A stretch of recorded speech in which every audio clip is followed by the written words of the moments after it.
penyelamat kita, dan menurut ajaran ilahi, maka beranilah kita bernyanyi. Bapa kami yang ada di surga, dimuliakanlah namamu.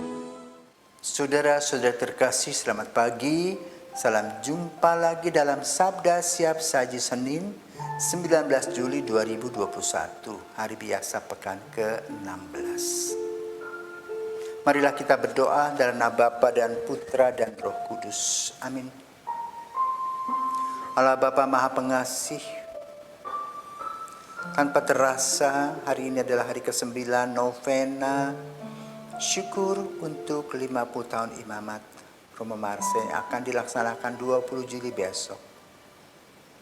Semoga hari di mana kami bernovena, kami boleh merasakan kehadiran-Mu, merasakan panggilan-Mu dan getaran kasih-Mu, sehingga kami boleh menikmatinya setiap hari. Demi Kristus Putra-Mu dan pengantara kami kini dan sepanjang masa. Amin. Tuhan bersamamu dan bersama roh-Mu. Inilah Injil Yesus Kristus menurut Matius. Dimuliakanlah Tuhan. Matius bab 12 ayat 38 sampai dengan 42. Sekali peristiwa, beberapa ahli Taurat dan orang Farisi berkata kepada Yesus, "Guru, kami ingin melihat suatu tanda daripadamu." Jawab Yesus kepada mereka, "Angkatannya jahat dan tidak setia ini menuntut suatu tanda. Tetapi kepada mereka tidak akan diberikan tanda selain tanda Nabi Yunus. Sebab seperti Yunus tinggal di dalam perut ikan 3 hari 3 malam, demikian pula anak manusia akan tinggal di dalam rahim bumi 3 hari 3 malam. Pada waktu penghakiman, orang-orang Niniwe akan bangkit bersama angkatan ini dan menghukumnya. Sebab orang-orang Niniwe bertobat setelah mendengar pemberitaan Yunus, dan sungguh yang ada di sini lebih daripada Yunus. Pada waktu penghakiman, ratu dari selatan akan bangkit bersama angkatan ini, dan ia akan menghukumnya juga. Sebab ratu itu datang dari ujung bumi untuk mendengar hikmat Salomo, dan sungguh yang ada di sini lebih daripada Salomo." Demikianlah Injil Tuhan. Terpujilah Kristus. Saudaraku terkasih, sering kedudukan itu orang tidak paham. Kalau paham mungkin barulah orang sadar. Di Yogyakarta ada sebuah cerita. Sultan Hamengkubuwono ke-9 biasa pagi-pagi itu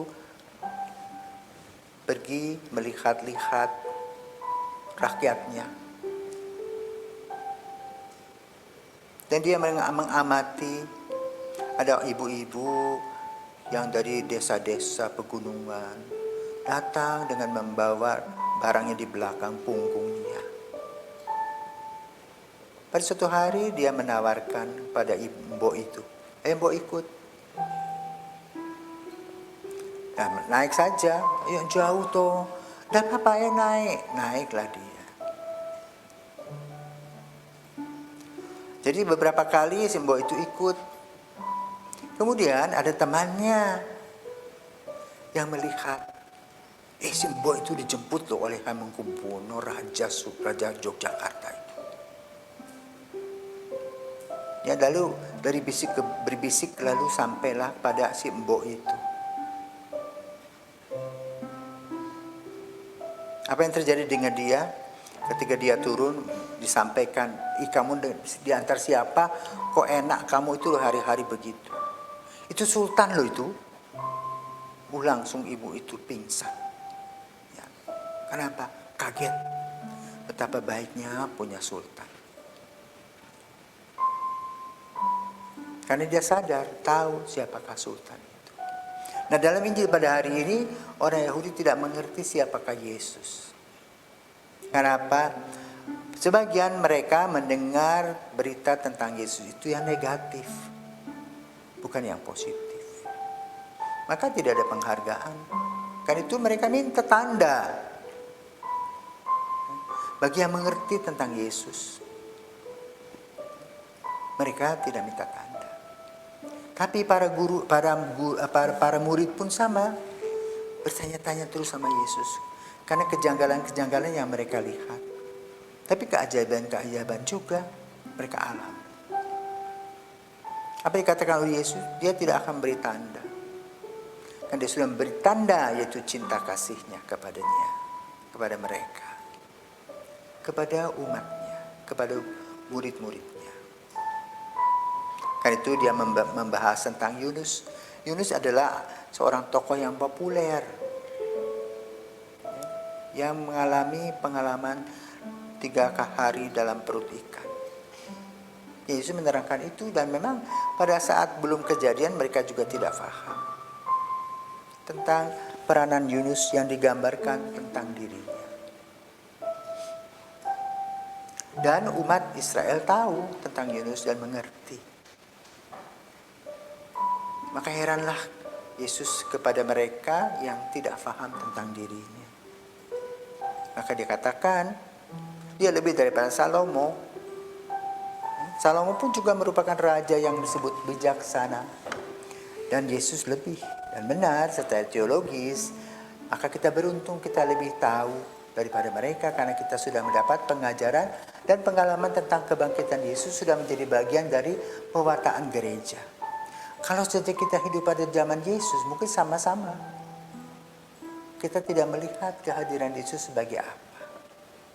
Apalagi ketika kita mendengar aura negatif, berita negatif tentang Yesus. Kita beruntung. Maka kalau kita sekarang merefleksi, ada beberapa tokoh yang disebut tadi dalam Injil, yaitu Yunus, yang boleh katakan menjadi nabi ya istilah pada zaman itu, yang disuruh ke Ninive untuk mengadakan pertobatan, tidak mau, akhirnya masuk perut ikan. 3 hari ditumpahkan di sana, baru dia sadar. Dan dia mewartakan, dan umat di sana bertobat. Tapi di Israel enggak, tetap dablek. Maka berkerumun, demo dan sebagainya. Tidak melihat. Karena Yesus memberikan kepada mereka contoh yang lain tentang Salomo. Siapakah Salomo? Putra Daud. Biarpun itu dari istrinya yang cantik. Dan dia bijaksana. Dan terkenal di sana sebagai raja yang bijak. Dengan gambaran itu diharapkan mereka lebih bisa melihat. Tetapi tidak melihat. Nanti baru melihat setelah penyaliban Yesus. Karena itu kita beruntung kita tidak mengalami itu. Walaupun kadang-kadang kita juga kurang percaya. Maka berdasarkan pengalaman apa yang dikatakan oleh Yesus tentang tokoh-tokoh itu, yang membandingkan dengan dirinya, mari kita membuka hati pada Yesus yang luar biasa, Allah yang solid dengan manusia dan menjadi manusia untuk kepentingan kita semua. Semoga kita tidak tertutup tetapi terbuka dan melihat kehadiran Yesus amat sangat luar biasa dan merupakan hadiah yang terindah dalam hidup kita. Maka tidak usah segan-segan datang kepada Yesus. Sebagaimana seseorang mendapatkan hadiah terindah yang senantiasa dilihat dan diamati, serta dinikmati. Selamat menikmati kasih Yesus dalam kehidupan sehari-hari, sehingga senantiasa kita diberkati. Allah Bapa yang penuh kasih, kami bersyukur atas imam-imam yang telah Engkau berikan untuk mendampingi kami. Engkau sendirilah yang telah memilih dan memanggil mereka. Bagi imam kami tercinta Romo Marcel Ikremiarse yang akan merayakan Pesak Mas imamatnya yang ke-50 tahun, sudilah kiranya Engkau memberkati dalam segala karya pelayanannya. Anugerahkanlah kesehatan, damai sejahtera, bahagia senantiasa dalam menghayati imamatnya. Semakin bertambah kuat hikmatnya dan semakin bijaksana dalam menjalani kehidupan.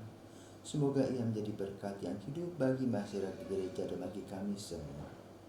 Bapa yang penuh kasih, sudilah kiranya melindungi Romo Marcel dari segala mara bahaya, Kuatkanlah ia bila sedang menghadapi kelemahan dan tantangan dalam hidup.